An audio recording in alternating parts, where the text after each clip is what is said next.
Not set ప్రిలిమ్స్లో ఎన్ని marks మీరు attempt చేయాలి, ఎన్ని క్వశ్చన్స్ మీరు అటెంప్ట్ చేయాల్సి వస్తుంది. అలానే మీరు ఎంత చదివే పిల్లలైనా కానీ మీరు కొన్ని టిప్స్ ఫాలో అవ్వకపోతే మీరు ఆటోమేటిక్గా ఫాల్ డౌన్ అవుతారు. మీరు అంటే నెక్స్ట్ సెకండరీ స్టేజ్కి వెళ్ళరు, మెయిన్స్కి. సో ప్రస్తుతానికి అయితే ప్రిలిమ్స్ గురించి చెప్తాను. అలానే మీకు నెగిటివ్ని ఎట్లా కంట్రోల్ చేయాలో కూడా చెప్తాను. సో చాలామంది స్టూడెంట్స్ అడుగుతున్నారు, రీసెంట్గా పాస్ అవుట్ అయిన పిల్లలు కానీ వాళ్ళకి పెరిఫెరల్గానే తెలుస్తుంది, ఇంత డీప్ అనాలిసిస్ తెలియదు వాళ్ళకి. అలానే ఎవరికైనా తెలియకపోతే మ్యాక్సిమం చూడండి, తెలుసుంటే మీరు స్కిప్ చేసుకోండి. Hello all, I'm Vinay Gangula. So ఈరోజు మొత్తం నేను ప్రిలిమ్స్ అసలు స్టార్ట్ టు ఎండ్ వరకు ఎట్లా జరుగుతుంది, మీరు ఎట్లా ఆ రోజు మీరు ఎగ్జామ్లో కూర్చున్నప్పుడు ఎట్లా మీరు బిహేవ్ చేయాలన్న దాని గురించి నేను చెప్తాను. మీకు ప్రిలిమ్స్ వచ్చి మీకు 100 మార్క్స్కి ఉంటుంది. 100 మార్క్స్లో 80 మార్క్స్ వచ్చి నర్సింగ్ ఉంటుంది, నర్సింగ్ రిలేటెడ్ క్వశ్చన్స్ ఉంటాయి.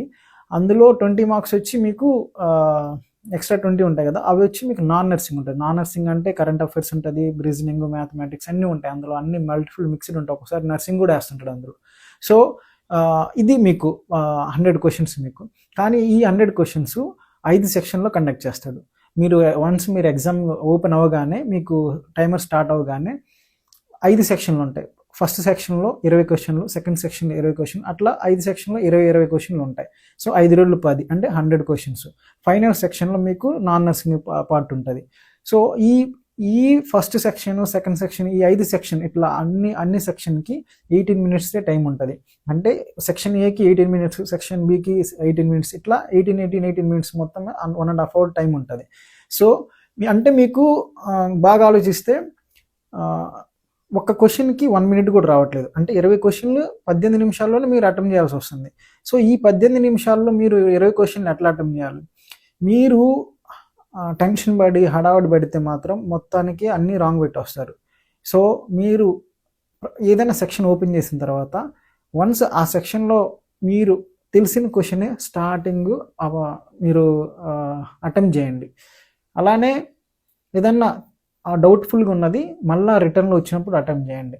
ఎందుకు చెప్తున్నా అంటే, మీకు తెలియని క్వశ్చన్ ఏదో ఉంది, దాన్ని ఏదో ట్రై చేస్తున్నా సాల్వ్ చేయడానికి, అక్కడ 1-2 మినిట్స్ అయిపోయింది మీకు. అండ్ అప్పుడు మీకు ప్రెషర్ బిల్డ్ అవుతుంటుంది, పైన మీకు టైమర్ పడుతుంది 18 నిమిషాలు, 15 నిమిషాలు, అట్లా సెకండ్స్ అండ్ డౌన్ అవుతూ ఉంటుంది. మీకు అనవసరంగా మీకు టెన్షన్ పెరుగుతుంది, ఈ థింకింగ్ కూడా మీకు రిటార్డ్ అయిపోతుంది. సో ఈ రిటార్డ్ అంటే అంత పెద్ద ఓడేం కాదు, ఓకే. సో తగ్గుతుంటుంది. అంటే ఈ టెన్షన్ వల్ల తెలిసిన క్వశ్చన్ మీరు రాంగ్ పెడతారు, మీ ఆ క్రిటికల్ థింకింగ్ అంటే మొత్తం పోతుంది. సో ఇది బాగా గుర్తుపెట్టుకోండి. ఈ సెక్షన్ అయినా ఓపెన్ చేసినప్పుడు తెలిసిన క్వశ్చన్ ఫస్ట్ పెట్టుకుంటే వెళ్ళండి, ఫస్ట్ పెట్టేసుకుని వెళ్ళండి, మళ్ళీ రిటర్న్ రండి. అట్లా 18 మినిట్స్లో ఫస్ట్ 12 మినిట్స్ 10 మినిట్స్ మీకు తెలిసిన క్వశ్చన్స్ అటెంప్ట్ చేయండి. ఆ తర్వాత మిగిలిన 8 నిమిషాలు తెలియని క్వశ్చన్స్ మ్యాక్సిమం వెళ్ళండి. సో ఇట్లా అనమాట. సో ప్రతి సెక్షన్ ఇట్లా మీరు క్లియర్ చేసుకుంటూ వెళ్ళాల్సి వస్తుంది. ఇప్పుడు నెగిటివ్ గురించి మాట్లాడదాం. నెగిటివ్ని ఎట్లా అవాయిడ్ చేయాలంటే, ఏదన్నా క్వశ్చన్ తెలిసిందనుకోండి, అది ఖచ్చితంగా అటెంప్ట్ చేయండి. తెలియని క్వశ్చన్ ఖచ్చితంగా అది నెగిటివ్ మార్క్ కిందే పరిగణించండి. ఇది క్వశ్చన్ తెలియదు, ఖచ్చితంగా ఇది నెగిటివ్ అయిద్దని పెట్టుకోండి. రైట్ అయింది, ఇది గెస్ చేస్తున్నాను అని రైట్ అయిద్దని అనుకోకండి. మీరు పెట్టే ప్రతి గెస్ అది రాంగ్ అనే పెట్టుకోండి. సో మీకు అప్పుడు భయం వస్తుంది. సో పెట్టే ప్రతి క్వశ్చన్ మీరు జాగ్రత్త పెడతారు. మీరు పర్సెంటైల్ గేమ్లో నెగిటివ్ మార్క్ని ఎంత తగ్గించుకుంటే అంత మంచిది. పర్సెంటైల్ ఎందుకంటే లాస్ట్ టైం 1 మార్కు లేదా 0.001లో పోయిన, అంటే ప్రిలిమ్స్ కూడా క్వాలిఫై అయిన వాళ్ళని అడగండి, ఆ బాధ తెలుస్తుంది. సో మీరు ఈ తప్పు అయితే చేయకండి. నెగిటివ్ మార్క్ మిమ్మల్ని ఎక్కడికో కింద పడేస్తుంది, పాతాళంలో పడేస్తుంది. అలానే ఈ నెగిటివ్ మార్క్ అనేది ప్రతి సెక్షన్లో గుర్తుపెట్టుకోండి. ఎలా అంటే ఆ హడావిడిలో మీరు ఏం చేస్తారంటే ఏదో ఇట్లా పెట్టేద్దాం అనుకుంటూ ఉంటారు. ఇది కాదు, ఇట్లా చేయకండి, జాగ్రత్తగా ఉండండి నెగిటివ్ మార్క్ విషయంలో. నెక్స్ట్ మీకు వచ్చి అంటే ఎట్లా ఈ మార్క్స్ అంటే ఎన్ని మార్క్స్ అంటే ఈ మార్క్స్ని ఎట్లా తీస్తాడు, ఎన్ని మార్క్స్ అటెంప్ట్ చేయాలో చెప్తాను, తర్వాత చెప్తాను. సో మీకు ఈ టోటల్ ఈ మార్క్స్ మొత్తము ఎట్లా మీరు బయటకు తీస్తారంటే వాడు పర్సెంటైల్లో తీస్తాడు. పర్సెంటైల్ అంటే ఇప్పుడు అంటే ఒక ఎగ్జాంపుల్ చెప్తా. ఇప్పుడు ఒక స్టూడెంట్ ఉన్నారు, ఒక స్టూడెంట్ ఏం చేశాడంటే 60 క్వశ్చన్లు రైట్ అయినాయి, కానీ వాడు అటెంప్ట్ చేసింది అంత 90 క్వశ్చన్లు అటెంప్ట్ చేశాడు, వాడికి 60 వచ్చినాయి. కానీ ఇంకొక స్టూడెంట్ ఉన్నాడు, వాడికి 58 ఏమో వచ్చినాయి, కానీ వాడు అటెంప్ట్ చేసింది ఎన్ని 70 65 అటెంప్ట్ చేశాడు, వాడికి ఏంటి 58 వచ్చినాయి.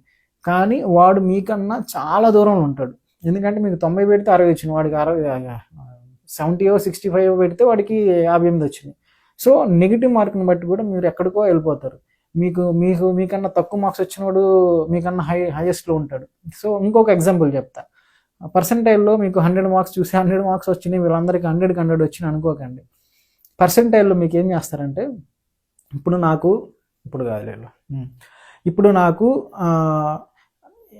ఒక 80 మార్క్స్ వచ్చాయి. ఈ 80 మార్క్స్లో నా ఫ్రెండ్కి ఇంకొకటికి 50 మార్కులు వచ్చినాయి. నాకు 80 వచ్చినాయి కాబట్టి నాకు 100 ఇస్తాడు, వాడికి 50. మా మధ్యలో ఎవడు లేకపోతే, వాడే నా తర్వాత ఉంటే మాత్రం 50 మార్కులు వచ్చినాడు, 50 కాదు 40 వచ్చినా కానీ వాడు మా మధ్య ఎవడు లేకపోతే వాడికి 99.999 అట్లా ఇస్తాడు. సో ఈ పర్సంటైల్ చాలా డిఫరెంట్ ఉంటుంది, నెగిటివ్ మార్క్ మీద చాలా డిపెండ్ అయి ఉంటుంది. సో అది గుర్తుపెట్టుకొని జాగ్రత్తగా ఎగ్జామ్ రాయండి. ఎన్ని క్వశ్చన్లు అటెంప్ట్ చేయాలన్న క్వశ్చన్కి ఆ పేపర్ డిసైడ్ చేస్తుంది. కానీ మొత్తం ఇన్ని సంవత్సరాల్లో అనలైజ్ చేసింది ఏంటంటే, మీకు మినిమం అన్ని పోగా ఒక 60 క్వశ్చన్ కానీ రైట్ అవ్వగలిగితే మీకు ఖచ్చితంగా 90 పర్సెంటైల్ పైన మీకు మార్క్స్ అన్నీ వస్తాయి. అంటే 90 పర్సెంటైల్ పైన వస్తుంది మీకు మీ స్కోర్ అనేది. ఇంకొకటి, ఇప్పుడు ఎట్లా తీస్తాడంటే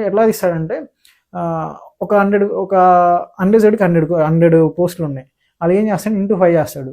అలానే SC STకి 100 ఉన్నాయి, OBCకి 100 ఉన్నాయి, ఇట్లా ఇంటూ 5 చేస్తాడు. ఇక్కడ అమ్మాయిలు అబ్బాయిలను చూసుకోడు. మ్యాక్సిమం 99% మీకు అమ్మాయిలు అబ్బాయిలను చూడండి. ఇక్కడ నేను చూస్తున్నాను కదా, మీరు ఖచ్చితంగా వితౌట్ జెండర్ ఈక్వాలిటీ ఇవన్నీ ఎందుకులే కానీ, సో వితౌట్ ఈ జెండర్ ఏం చూడకుండా వాడు మెయిన్స్కి మిమ్మల్ని ముందుకు తీసుకెళ్తాడు. ఇట్లా మీకు ప్రిలిమ్స్ అనేది కండక్ట్ అవుతుంది.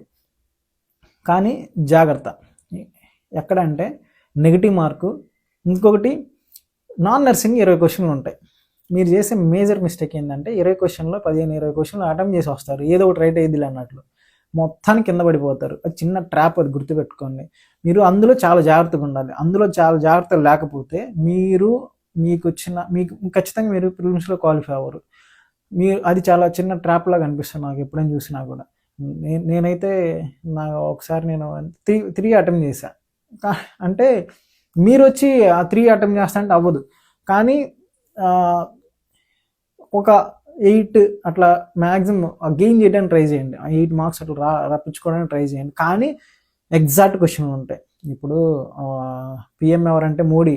ఇప్పుడు నువ్వు గెస్ చేయడానికి ఇట్లా వాళ్ళు గెస్ చేయకూడదు, అది ఎగ్జాక్ట్ మోడీ కాబట్టి మోడీ గారే ఉంటారు.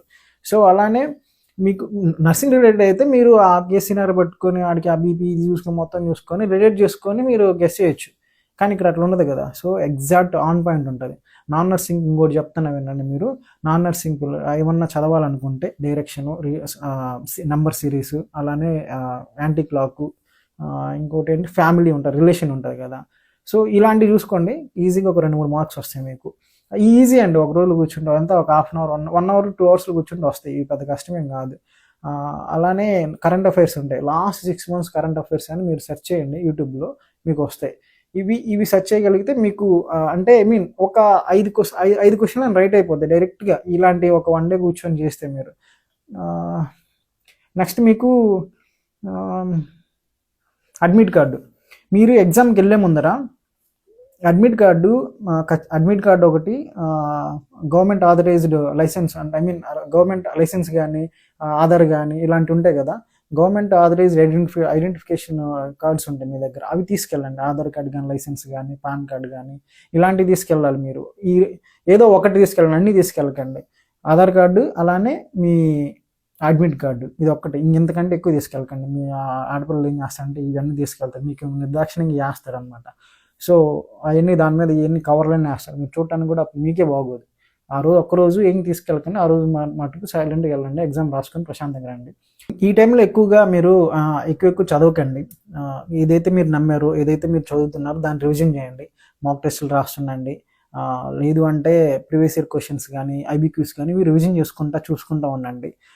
ఇవి చేయకపోతే కనీసం అంటే ఎవరైనా ప్రిపరేషన్ లేకపోయినా కానీ ఇవి చేయండి. మ్యాక్సిమం ఇవి చేయగలిగితే మీకు ప్రిలిమ్స్ క్లియర్ అయ్యే అవకాశాలు ఉంటాయి. ఇవి బాగా గుర్తుపెట్టుకోండి. మీకు ఏమన్నా డౌట్లు ఉన్నా కానీ కామెంట్ చేయండి, నేను మీకు మ్యాక్సిమం రిప్లై ఇస్తాను. సో ఇంకేమన్నా ఉన్నాయా ఒకసారి ఆగండి. ఇంకోటి చెప్పడం మర్చిపోయాను. ఇప్పుడు టోటల్ క్వశ్చన్స్ ఉంటాయి కదా, ఆయన మీరు తెలిసినవి ఒక 70 పెట్టారనుకో, అందులో 10 ఖచ్చితంగా రాంగ్ అవుతాయి. ఎందుకంటే ఎయిమ్స్ పాయింట్ ఆఫ్ వ్యూ చాలా డిఫరెంట్ ఉంటుంది. ఇది గుర్తుపెట్టుకోండి. మీరు పెట్టిన ఎగ్జాక్ట్ క్వశ్చన్ రైట్ అవుతాయి అనుకోకండి. ఇంకోటి గుర్తుపెట్టుకోండి, నాకు 40 క్వశ్చన్లు తెలుసు, 40 క్వశ్చన్ కరెక్ట్గా పెట్టేసుకొని వస్తానంటే మీకు క్వాలిఫై కూడా అవ్వరు మీరు. మినిమం మార్క్స్ అని ఉంటాయి. మినిమం మార్క్స్ ఒక 60 క్వశ్చన్లు రైట్ అయితే మీకు ఈజీగా వస్తుంది. సో అందరితో పాటు ఉండాలా, అందరితో పాటు కూడా కొంత డిఫరెన్స్ ఉంటే మీరు పైకి వెళ్తారు. అంతేగాని నాకు 40 క్వశ్చన్ పెట్టి 40 రైట్ అయిపోయినాయి, వాడికి 60 పెట్టాడు, వాడికి 100 క్వశ్చన్లు అటెంప్ట్ చేసినా కానీ 60 రైట్ అయితే వాడు నాకన్నా పైన ఉన్నాడుగా, నువ్వేంటి ఇట్లా చెప్పి అనొచ్చు. అట్లా ఉండదు. వాడు మంచిగా మార్క్స్ కూడా గెయిన్ చేశాడు అక్కడ.